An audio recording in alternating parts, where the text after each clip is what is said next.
Olá pessoal do Não Pare de Ler, tudo bem? Espero que sim. Estamos aqui de novo trazendo mais uma novidade.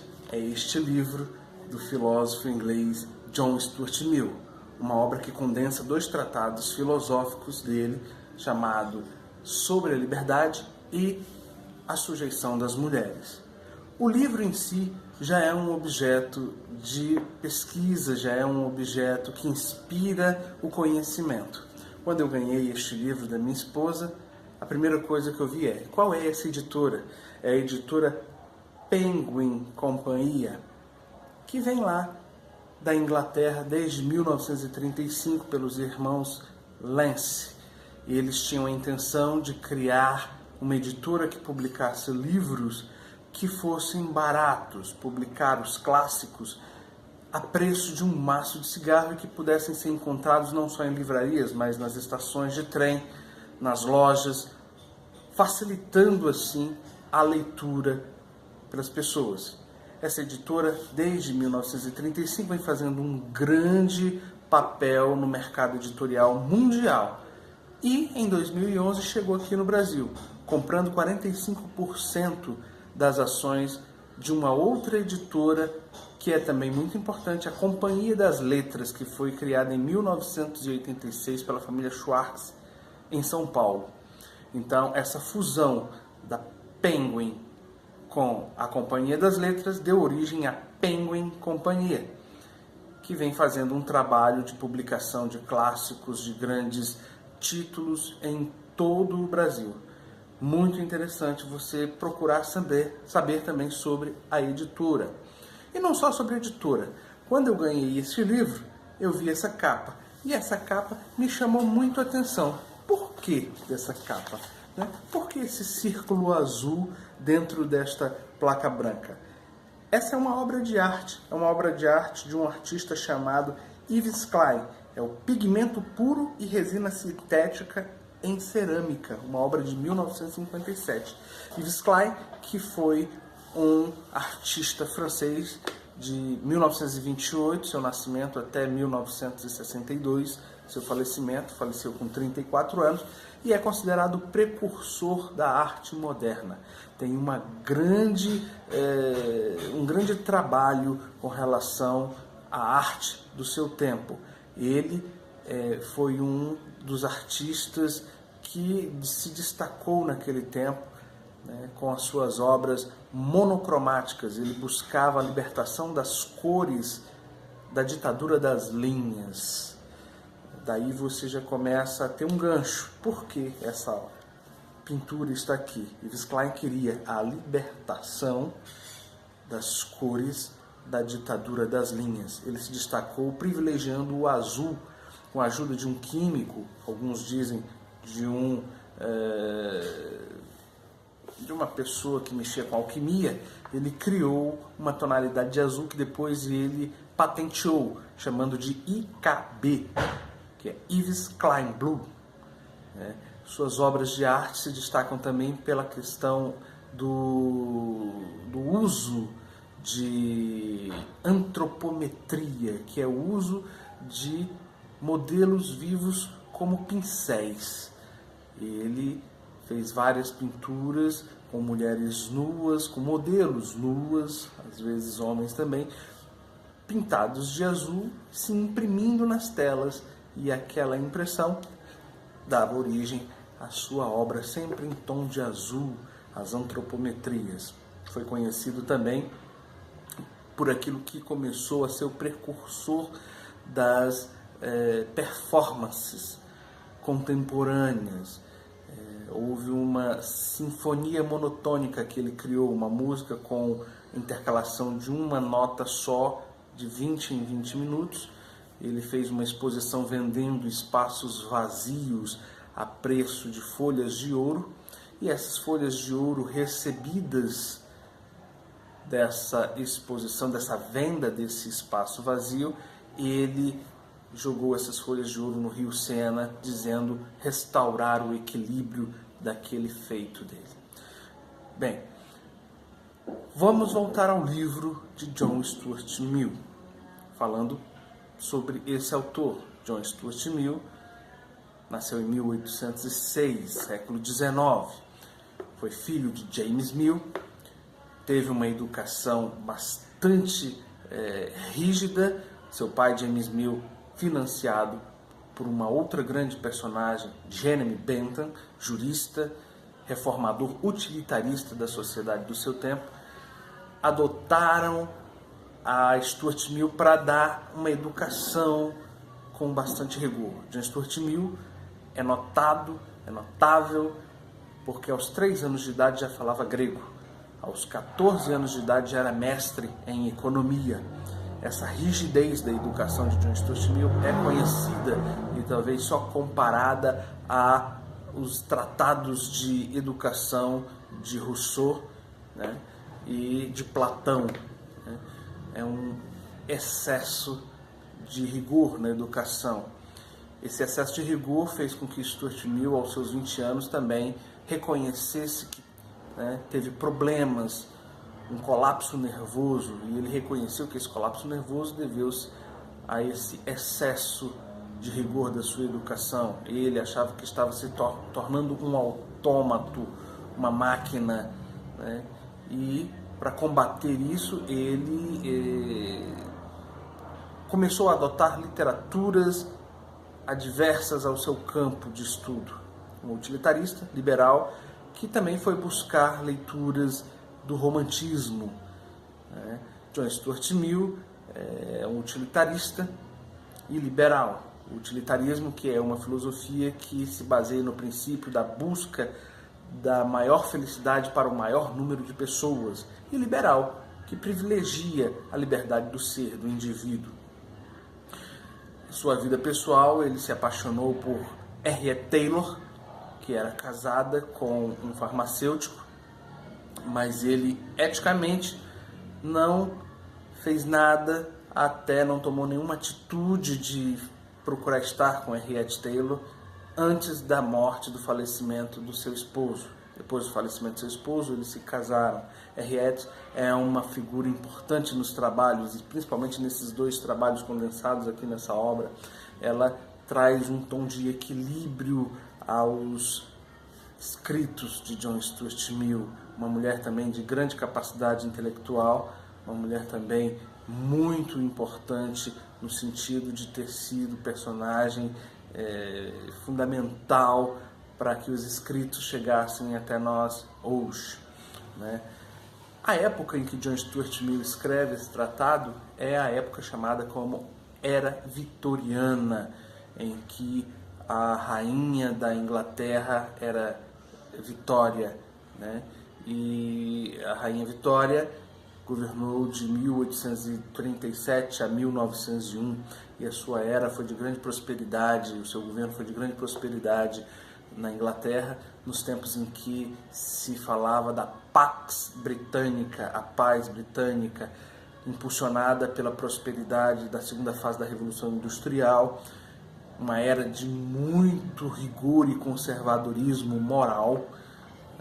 Os valores eram bastante endurecidos pelos ditames da moral, pelos ditames do que é certo, dos pudores, né? A rainha Vitória era casada com seu primo, o príncipe Alberto, que depois de algum tempo de casamento faleceu, depois de 9 filhos que tiveram, faleceu, e ela emergiu em um luto total até o final da sua vida. Não sei se vocês já perceberam quando nós assistimos um filme que retrata a época inglesa, o local, a Inglaterra, é sempre aquele ambiente escurecido, as pessoas com roupas pretas, aquele rigor moral no trato, né, devido à retratação dessa época inglesa, né?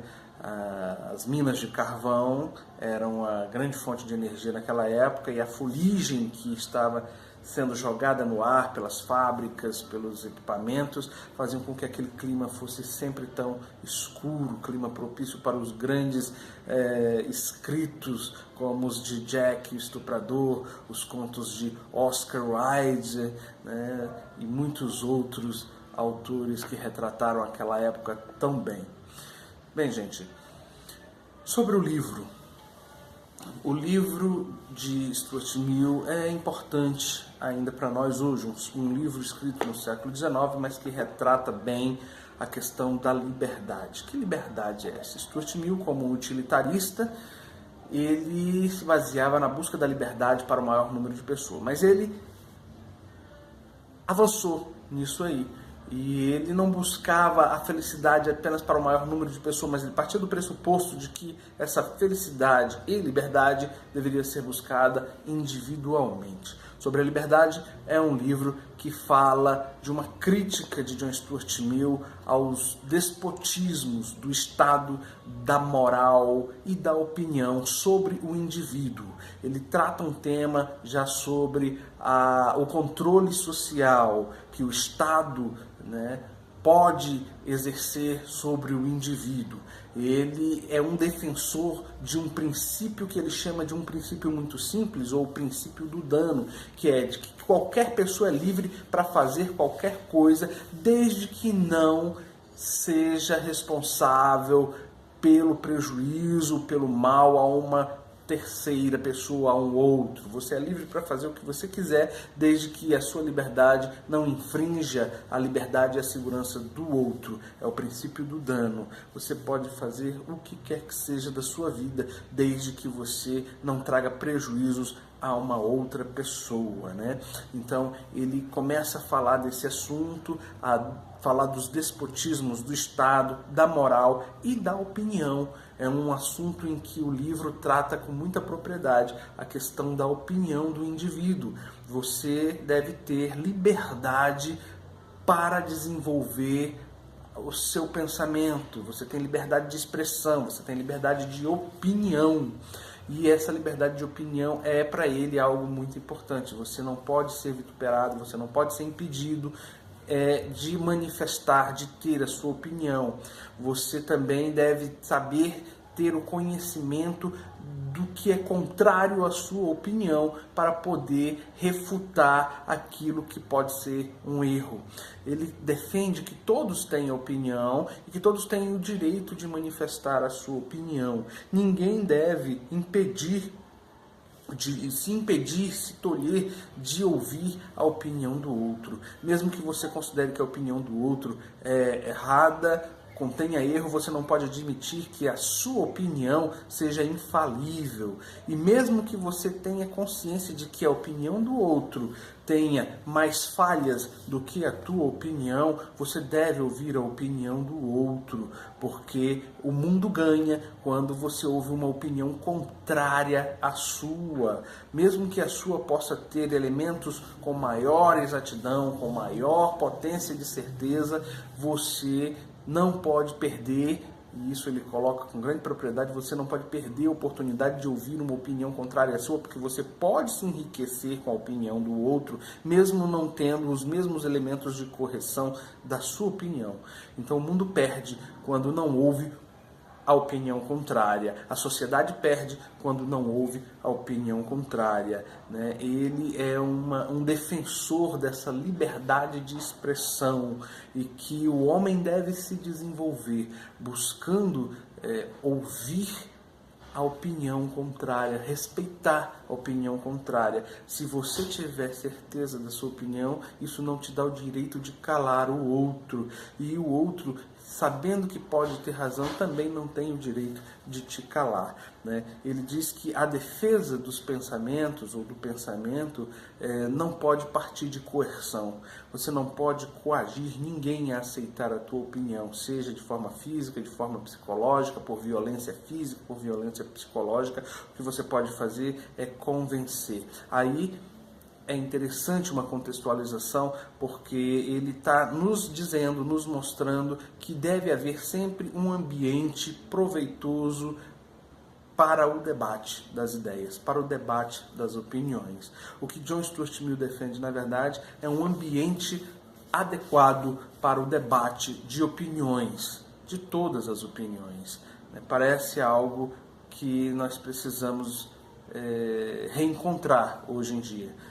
Dias de redes sociais em que todos têm certeza de tudo que falam e partem para uma agressão verbal, uma agressão psicológica ao outro que pensa diferente.